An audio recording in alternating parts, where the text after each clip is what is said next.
Namo Buddhaya. Welcome to yet another episode in Inner Guide Q&A program.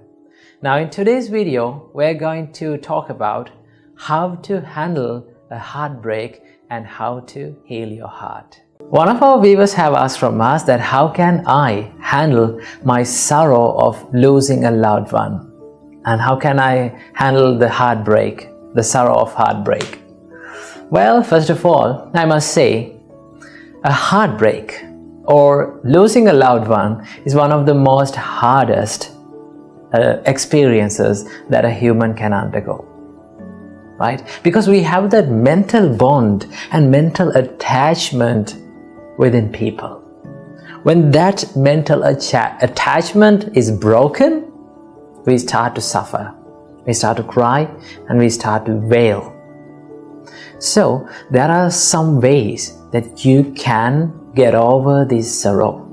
So this whole video is dedicated for all the people out there who are going through heartbreaks and who are experiencing tough times in their life. So this video will help you to have some light on your way.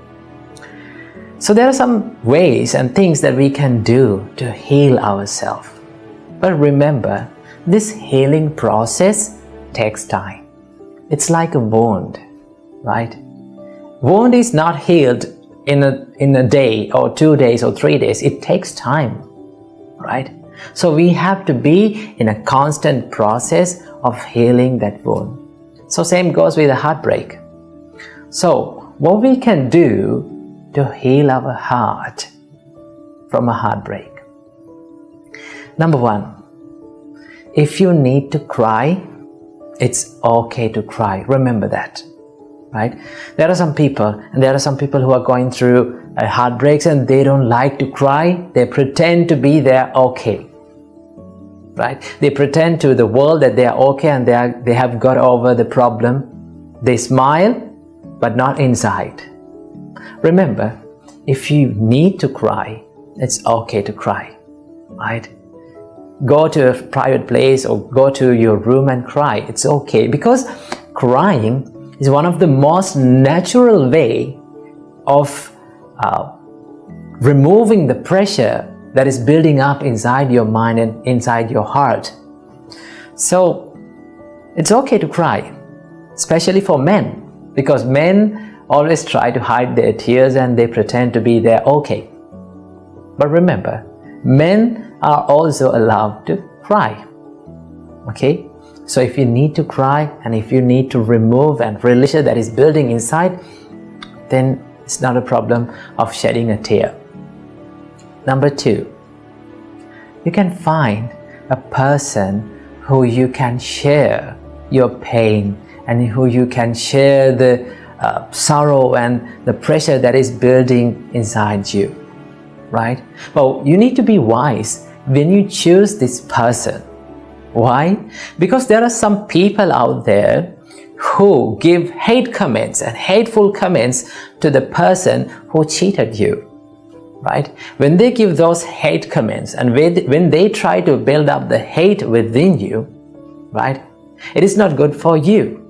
It's not good for your mental health and it's not good for your physical health either. So what you have to do, choose the person wisely and share your pain with him. Find a person who can share that sorrow, right? That person can be your mother, your father, maybe one of your friends, maybe one of your teachers or mentors, whoever it is. Find a person who keep listening to you without saying anything, without giving many advice to you. Find a person who keeps listening to you, right? Find a person who you can share your pain that is building inside.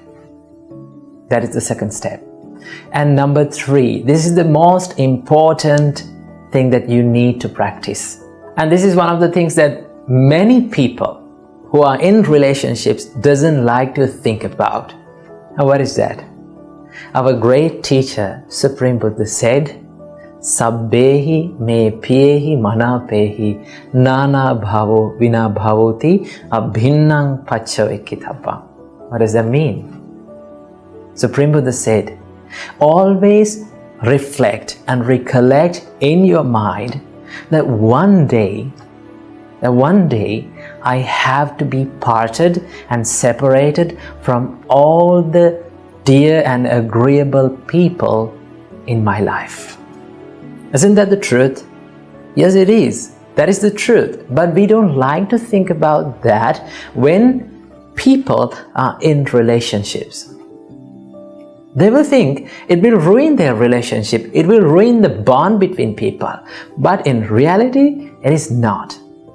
Remember, when you think that I have to be separated, one day I have to be separated from this person that is sitting in front of me, the person who I love most. One day I have to be separated from this person, at least at the death. So I have a little time to love this person, give my love, my kindness, my attention, my compassion to this person. So I must give this fullest love to this person. Remember, true love will never break your heart. That's amazing, isn't it? True love, when you love someone truly, if that person leaves you, you will never be heartbroken. But if you become attached to that person, if you are mentally too much attached to that person, and that attachment is the thing that breaks your heart. That is why Buddha said attachment brings the suffering to your life. So remember, true love will never break your heart, but the attachment does. Right? So if you are curious about what is true love and what is attachment, there's another video that has done by us about explaining the true love, so you can check out that. So remember, when you truly love someone, your heart will never be broken. Right? So what you have to think is, always, whenever you are possible, you need to think, I have to be separated from these people around me. Right? So when you think that, your mind is getting prepared to face that situation. Right? You can imagine, I'm going to recover myself if this person left me. How I'm going to do that? Right? Then if your mind is pre-prepared for that situation, when you're going through such a situation in reality, you will start to think, this is what I was thinking about. Right? So when your mind is get prepared to face that reality in the life, right? You can be more confident, you can be more strong when you face that situation in real life. So that is the thing that you have to always think about that. And also, remember, I told you, heartbreak is like a wound. Remember, if you need to heal this wound, you need to decrease the amount of touching it. Right?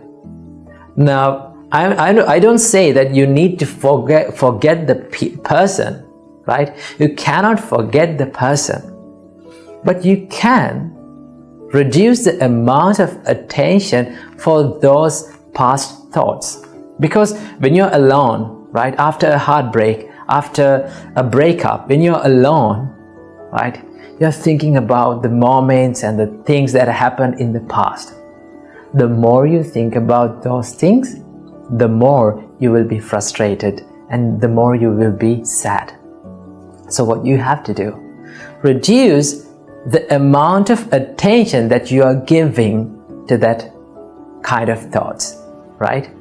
So you can do that, but you cannot forget that from time to time, those thoughts will haunt your mind.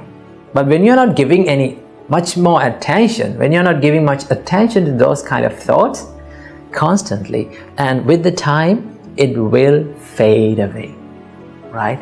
So you don't try to stop the thoughts, but let the thoughts to fade away from your life. And keep this in your mind. Whatever the terrible situation that you are going through in your life, it is going to be changed one day. Because none of our life experiences are permanent, right? Every experience, every tough situation, every happy time, and every experience that we face in our own life are impermanent. They will change with the time. So remember, you're going to heal one day. You're going to be okay one day, right? So have some experience with these tough situations in our life. Remember, these experiences make our life more and more strong. So these are 5 things that you can do to heal your broken heart, right? So I hope you got some ideas to how to heal your broken heart. And most importantly, don't forget to remember what our great teacher Supreme Buddha taught. One day, we all have to be separated from every loving person around us. So we have a short time in this life, so we have to give our fullest love to these people around us and expect nothing from this world, because our expectations will make us suffering. So remember that. And I'm going to end this video with a nice quote, and that is, when you are heartbroken, cry, forgive, learn from your experiences, and let your tears water the seeds of your future happiness. Namo Buddhaya.